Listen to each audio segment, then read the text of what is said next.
so great seeing my next guest back in action. He's going to be fighting at UFC 312 February 8th. It's Jimmy Crute joining me here on the program. Jimmy, how you doing, man?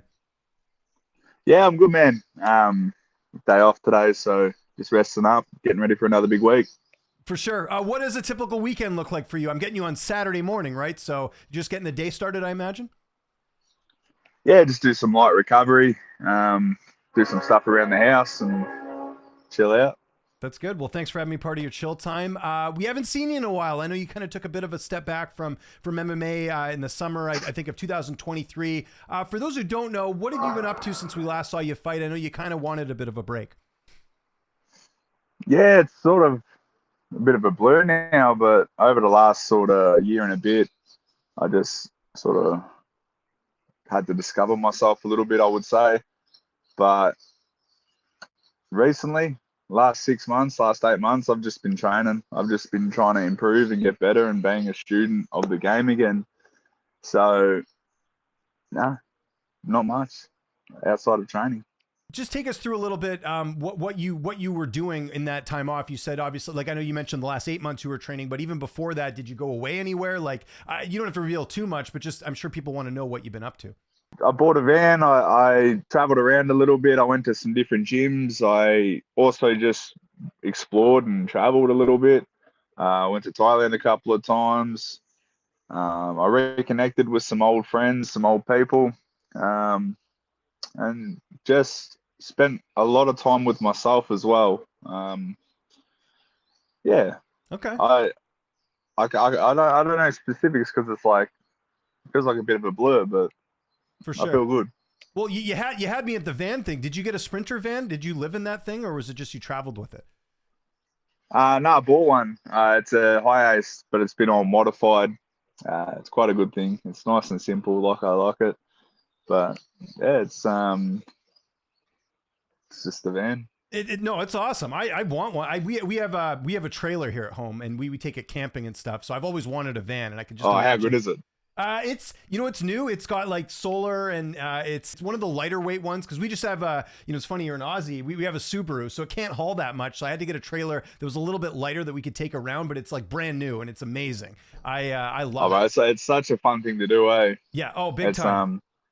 getting out in nature, but still having all the stuff you need and that little bit of comfort Yeah. and travel around. It's the best. Yeah, it's got like 3 beds. I feel like I'm doing an infomercial here, but it's got like 3 beds and a shower and solar power, and it's got air conditioning when you do the hookup and all that. It's awesome. So when you said van, I got really excited because that's the goal of mine eventually is to get a Sprinter van because that would be fun to like just then you don't have to do the hookups as much and it's a little bit easier than a trailer, right? So there you go. But It is. that's It cool. is. Yeah, it is really good. I do enjoy it. Yeah. You seem like an outdoors guy, and that's that's what we're missing out a lot. We get so sucked into technology, man. Like it's so great to see people go out and enjoy like what's out there because we're missing a lot, right? You know what I mean? Yeah, people live in the internet these days. I don't even know what the real world looks like anymore, Yeah. and it's sad. I sometimes I just turn my phone off and go explore, and I don't check it for a few days.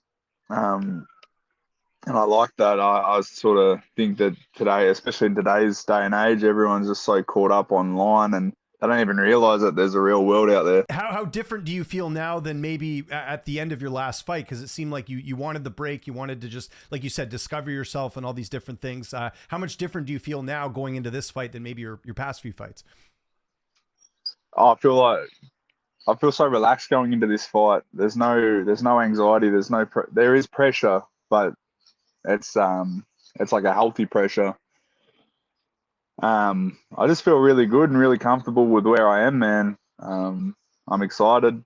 I'm happy to be doing what I love, and I feel very blessed. You are fighting someone. We got to mention that. You're taking on Rodolfo Bellato, 12-2 record. What do you know about him? How do you feel like you match up against him here? It's a tough fight. He's quite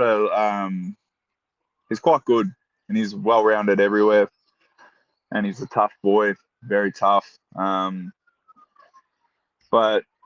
I know I'm better than him, and I'm just really excited to showcase my skills. I'm not worried too much about him. He does some things really well that obviously we've got to be aware of, but I'm just more excited to get in there and showcase myself. So I got nothing but respect for the guy. I respect everyone that I fight, but he's just standing in my way, and that's the way I look at it. How much do you think experience will play into this? You guys have similar records. Like you both have 12 wins, but you've been in there with some of the best. I mean, Jamal Hill, Anthony Smith, like he hasn't fought that opposition. How much does that, will that pay off for you in this fight, do you think, just because you've been in there with some of the best? Yeah, I think it's going to be a huge aspect. You're getting into the deep waters and just being there before, being under those lights.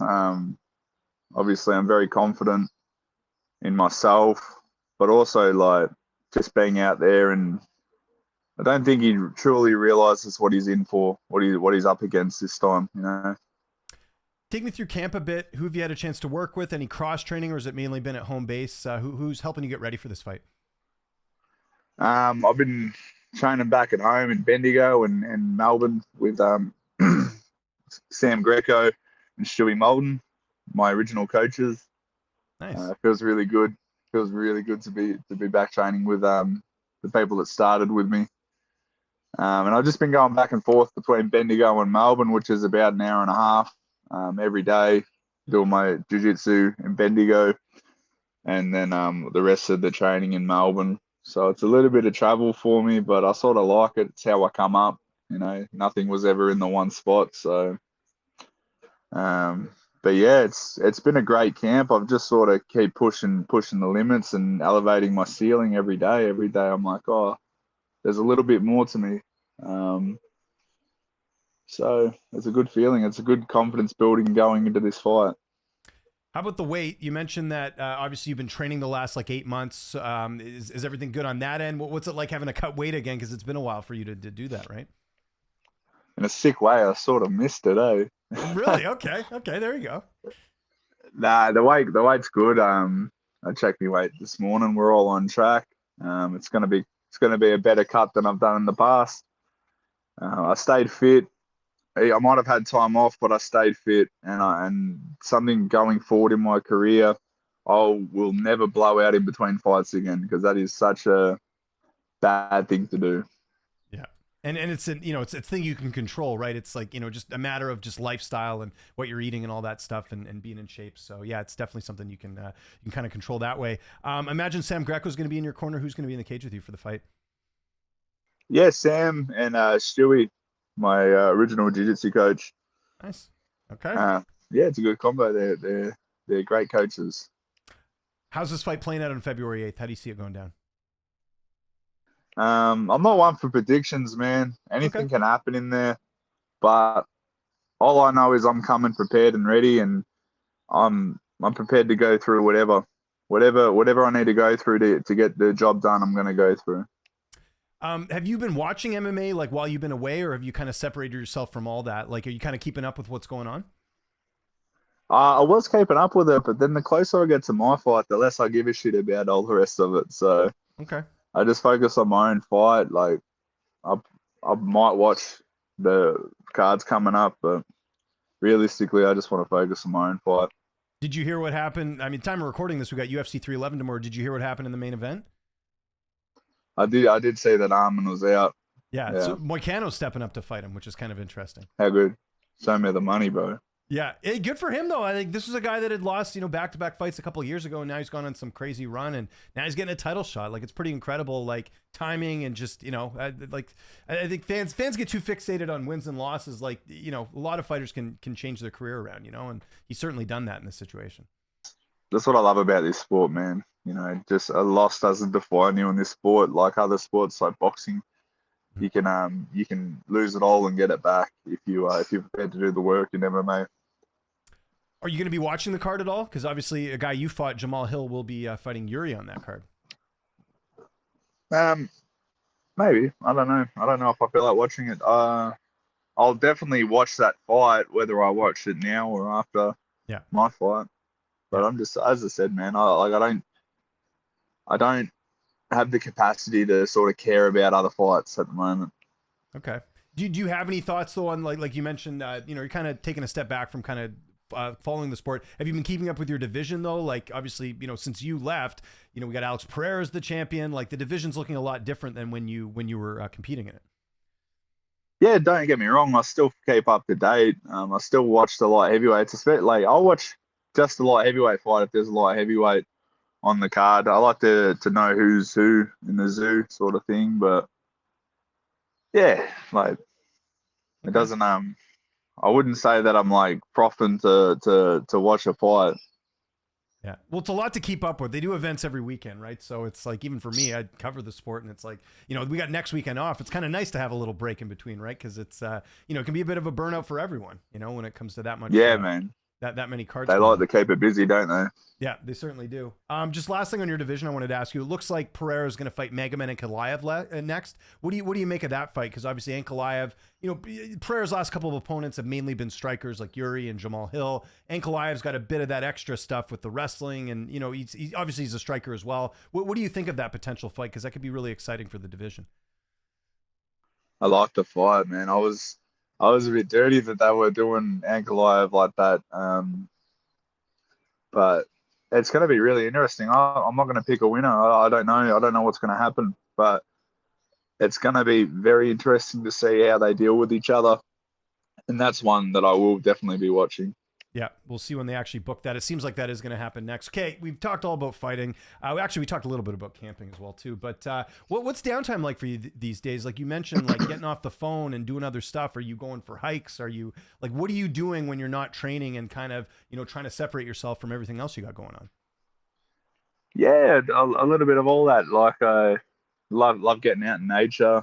Um, Love doing me recovery. Um, Hanging out with friends and family. Trying to.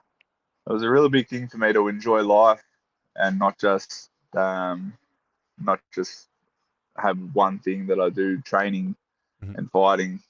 For me, the time off, I really discovered to enjoy life and actually have something outside of fighting to enjoy. So heaps of outdoor stuff. I got my motorcycles too. I love them. Oh, nice. Okay, Um, cool. That's fun.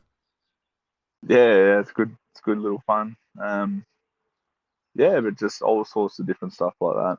What type of bike do you have? To just this V Star 650 Okay, and nice. Dow Z 400. So more the sportier bikes, right? That one's a cruiser, and then I've got my trail bike as well. Okay, cool, cool. That's awesome. How long have you been into that? Is that something you've always been into, or is it something recently that you got in? Yeah, I'm not very good at it, but I enjoy it. Like on the road, I'm a good rider on the road, but trail bikes, I just pot around. I don't do Yeah. anything too fancy. Well, no, it's something different, right? Like I'm terrible at golf, but I enjoy playing because it's something different, right? So Yeah, it's nice. Sometimes you got to do things that are just as long as you enjoy it. It doesn't matter if you're going to be an expert, right? So it's it's just a 100%. nice It's thing just a to little bit of break from the from everything hecticness else. of Yeah, training. exactly. Yeah. Yeah, exactly. That makes sense.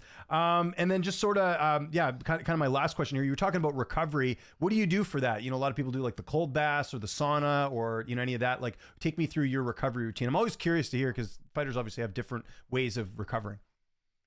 Yeah, I do heaps of stretching, heaps of meditation, the cold plunge, the saunas, the massage. I love the cold plunge. Love So the do I. I sauna. do it every day, man. It's amazing. It's the Actually, I best. have a cold plunge from a company that's from Australia called Prodigy X. They have like a tub. They sell them on Amazon, but it's really great. Like I think every day if you do it, it's you feel just amazing. Bro, it's so good for you. So good for you, and so good for your mind too. I always Yeah. just feel real calm and chill when I'm doing my ice baths and saunas. Yeah, it's just like a mental hurdle to get over. It's like, because it's not fun. Like people who like cold punching, people have to realize like you don't actually like doing it. You like after the fact, but once you get in, there's that little part of you that's like, this is gonna suck, but I just got to Yeah, get through it, right? So I can only imagine, right? So about 5 seconds before you get in, you're just like, fuck. yeah, it's All not right, good. let's get it done. What temperature do you do yours at? I've got a few around here. I've got some that are 3 degrees. I got some that are 10 degrees. I actually Okay, like the 10-degree one. I like it not too cold. same here. Like ten Yeah. degrees, still pretty cold, but yeah. Yeah, you don't want to be like, totally shiver. You just want to get like, where you Just definitely want to feel it relax. after, but you're not like shivering. Like some people are crazy. Like I think Joe Rogan does like, I don't know what it would be in Celsius, but like he does like 30 something. And I'm like, that's way too like low. Like I think it's like 38 or 39 or something. That's way too cold. I couldn't do that. Yeah, So. they're good sometimes. Good Yeah. sometimes, but not every Sometimes, but day. yeah, not every day. Not every day. Exactly. Cool. Jimmy, thanks for doing this, man. Hopefully you're gonna have a good day here. If there's anyone you want to thank before we get out of here, any sponsors, any social media you want to mention, I'll give you the last word. I don't really have any sponsors. Speaking of ice baths, we'll give a shout out to Healthy Mates in Bendigo. They look after me. They let me use their facility. So Healthy Mates.